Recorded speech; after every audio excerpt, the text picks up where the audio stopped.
Imagine eating food that's fresher, healthier, and grown right in your community.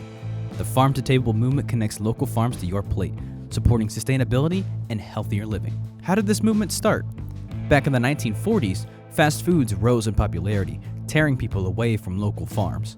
Later on in the 1970s, research started to highlight the dangers of pesticides and GMO products. By the early 2000s, more people demanded local, fresh, organic food, causing schools to adopt local food programs and the non-GMO organization to be formed. Where has this led us today?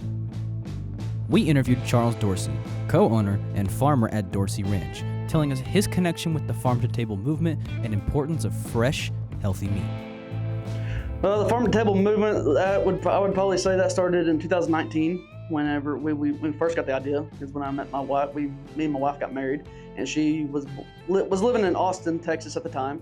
And around in Austin, Texas, if you're not farm to table and that kind of stuff, then you don't really sell much product. She said that putting the idea into our head right then that we need to start peddling this and selling it straight from the farm to consumers, because that's what consumers are starting to want nowadays. Know where their cattle are coming from, how they're being treated, how they're being raised, if they're getting antibiotics before they're processed or not.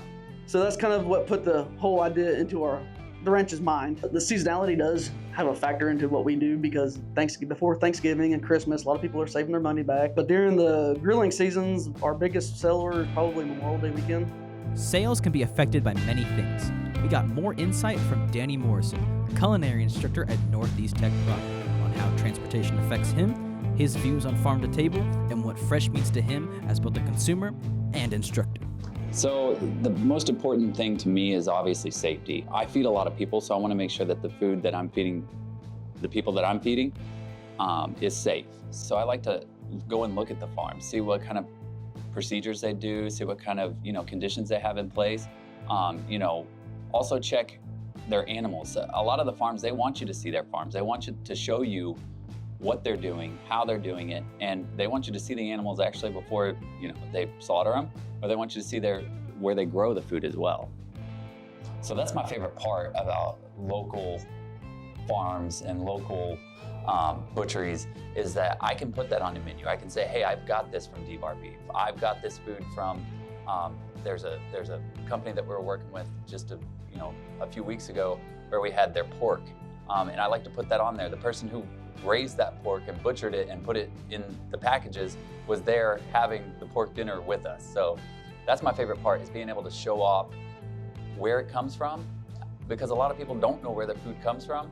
And it's a really nice thing to be able to say, hey, this came from Pryor, Oklahoma, right down the road. It was raised here.